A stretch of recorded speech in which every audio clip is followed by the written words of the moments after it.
مرحبا والسلام عليكم ورحمة الله وبركاته. كيفكم؟ ويا رب تكونوا بخير. اللهم بلغنا ليلة القدر وأنت راض عنا، واحفظ اللهم البلاد ودولة قطر الجميلة من كل سوء وكل شر. أكيد ما زلنا في أيام العشر الأخيرة من رمضان، هذه الأيام المباركات التي تعتق فيها الرقاب من النار. تعرفوا بس يخلص رمضان وما تكون اجتهدت فيه، شو رسولنا وصف الضالين عن هذه الأيام؟ قال: رغم أنف من أدرك رمضان، يعني انقضى عنه رمضان ولم يغفر له، يعني تمرغ أنفه بالتراب.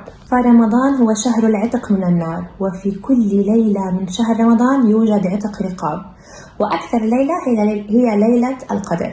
تخيلوا بيتنزل سيدنا جبريل وهو كبير الملائكة، وبتتنزل معه الملائكة فيها، وينزل الله تعالى فيها نزول قدرة لا حلول ولا تجسيد، ويغفر لمن يشاء من عباده. فاللهم اعتق رقابنا من النار. ولا تنسوا في هاي الأيام إطعام الطعام وتفطير الصائم، لأنه من فطر صائم كان له مثل أجره من غير أن ينقص من أجره شيء.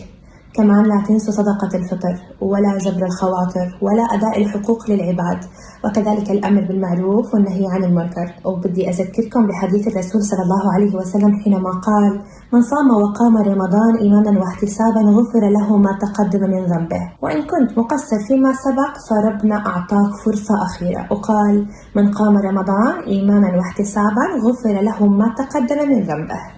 بلشت أعمل جولة تنظيفية بالبيت، وفقرة البخور هي أحلى فقرة بالنسبة إلي.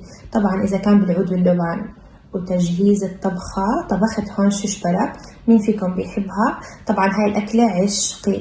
وأكيد صلاة التراويح خاصة في هاي الأيام بجتهد كتير فيها. حكيت مع أهلي ومع ماما واطمنت عليهم، واللهم تقبلني ووالدي وإخواني وأصحاب الحقوق علينا، وأسأل الله أن يقبلكم ويعتق رقبتكم من النار.